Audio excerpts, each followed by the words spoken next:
25% over the past year. How can we reset the scales? And does the burden fall on corporations or governments to combat the problem? It's a complicated issue. Here to discuss diversity in leadership, please welcome, alongside editor of the Wall Street Journal for Europe, Middle East and Africa, Thorold Barker, the European Commissioner for Justice, Vera, Jourova, and the President and CEO of Booking.com, Gillian Tans.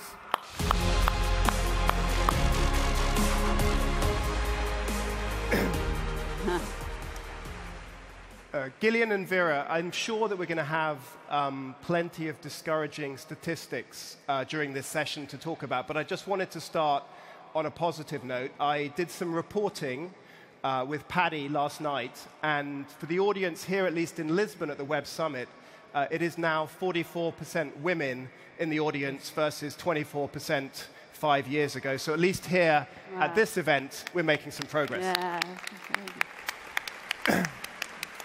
Vera, I'm going to start with you. On Saturday, the EU marks the Equal Pay Day. So last Saturday, the Equal Pay Day, for those of you who don't know, is the day when, because of the pay gap between men and women of about 17%, women effectively stop getting paid versus men and work the rest of the year effectively for free. And you've said in the past that on the range of progress we're making at the moment, it will only be in 2086. So that's 2086, when my daughters will be hopefully retired, that the pay gap will actually close. Can you give us a sense of why is it taking so long? What are the main obstacles that we're facing? Bon dia, hello. I am greeting not only 44% of women who are here, but also all the boys and men. I think that's a great mixture of people in this vibrant audience. On your question, I don't see any reason why the pay gap should be like that in 2018. And it's necessary to look at the sources of the pay gap because it's shameful. Speaking about the 3rd of November as the starting date of working for free in case of women, there is no reason for that. The sources of the pay gap, it's the discrimination. Two people doing the same job and the woman is less paid. Where is the reason? It's moreover prohibited by the law. So we have to enforce the law in this case. Segregated jobs. The women are mostly working in the jobs which are less paid. Health sector, social services, education. We are pushing the member states to increase the salaries in these sectors as well. Then the care for the families. The women are mostly those who have to work more in the family. It's free of charge work. So that's why the European Commission came with the legislation to enable the women and the working parents to combine better their family duties and work duties. Also, I would say that it's a kind of stereotype which is killing the idea and practical application of equal pay, because for some reason, I don't know why, there is still in part of the society the conviction that it's okay if the women are less paid. And the women, I am unhappy to say that, but they kind of accept this idea as well. So we need to raise the self-confidence. Speaking about tech industry, we need to see more women there and promote them to go to work to the sectors where the salaries are higher. And of course, the last source of pay gap is that we still don't have enough women in high positions. In tech industry, we have only 5% of female managers. Why such a low rate? It's a question for the business mainly.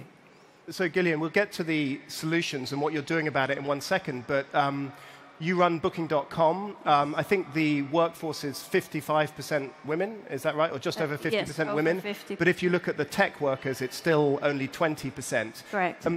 what do you think of those reasons? What do you see from the private sector as the issues and how you address them?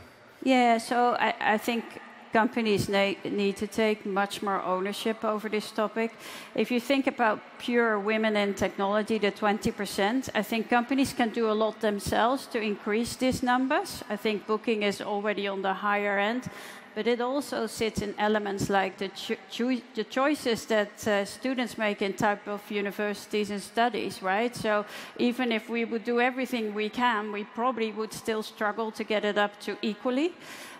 So that's why Booking.com decided, I think it was last year, to really sponsor scholarships to promote women to go into STEM type of studies, to actually also make awareness that women should choose these type of studies. So do you think the answer lies in an earlier stage intervention in education? Well, it's on a lot of levels that we need to make improvements, but it starts already when women start to make choices for studies.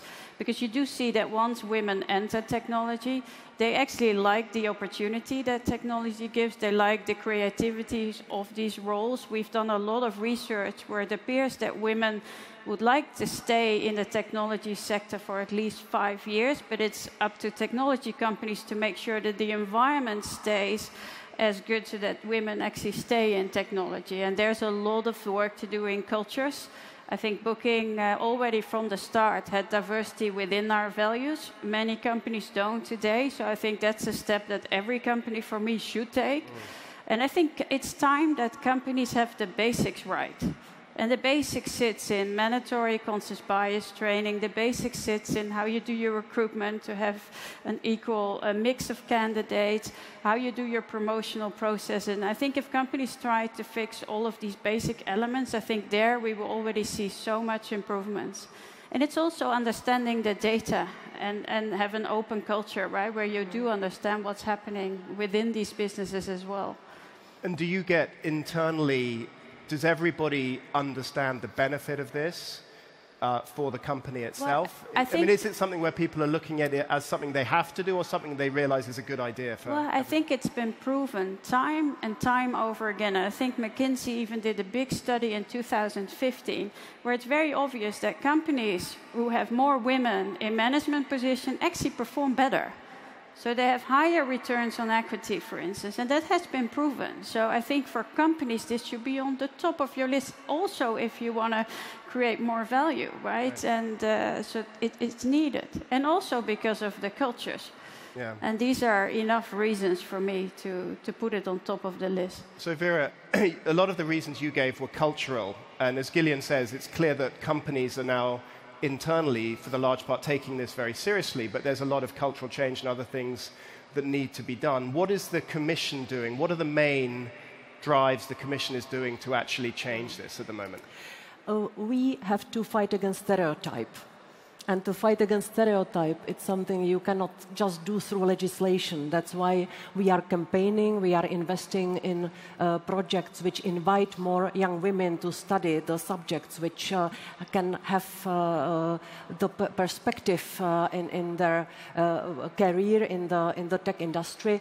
Coming back to the legislation, I indicated before that we try to create better conditions for working parents, including working mothers, to combine their family duties and work duties, especially in the tech industry. I can imagine that if the young mother leaves the job for 1 year, then she is not able to jump back to the fast-going train. I can imagine that this is a very speedy, this technological work is very speedy and it's not easy to come back. So that's why we propose the legislation.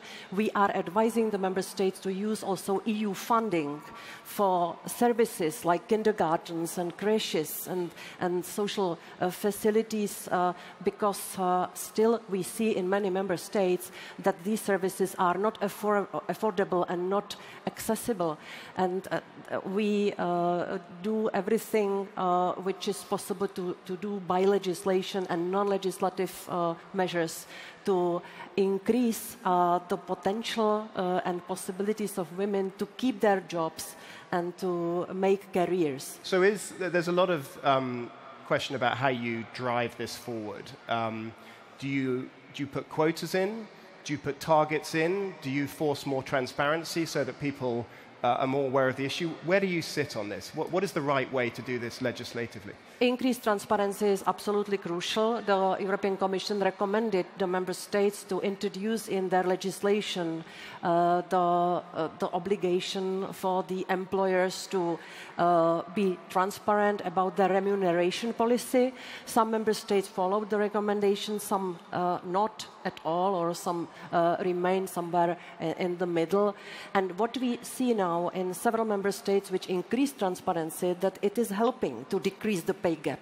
Right. And we found out from the transparency reports in UK this spring that it's really shocking why the pay gap is at some companies 30 or even more percent. Yeah. And what's also quite interesting that it doesn't relate to the basic salaries but to the bonuses. So I think the remuneration policy in many companies is unhealthy and has to be improved. Should quotas be part of this? Quotas might be part of it in case they deliver fair competition. So no bias, but fair competition for men and women. And I am very much in favor of fair competition, which will be good for women, that they are able to go for it. Okay. And I think that there is one aspect. I don't like so much the position of the woman as a victim. You know, we are strong enough to take over part of the responsibility for this world, for the business, for the political sphere. We simply have to go for it, and for that we need the good environment without the stereotype, without the bias, and it will, I'm afraid, need more time. But a lot of political will, and the will at the side of the businesses as well. But you don't want quotas of board representation, other things across the EU. You don't want to have a position where you end up with those actual targets that are enforceable. I am still promoting the adoption of the directive which introduces the quota for the listed companies, right. Which speaks about 40%. And we still have some time ahead of us. Do you think that'll happen?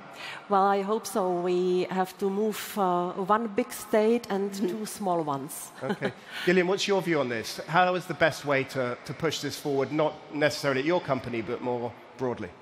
Yeah, so I think a lot needs to happen, and a lot of elements we already discussed. I think quotas, when they come, that's really for businesses not a great outcome, because eventually you still need to hire the best people for the job.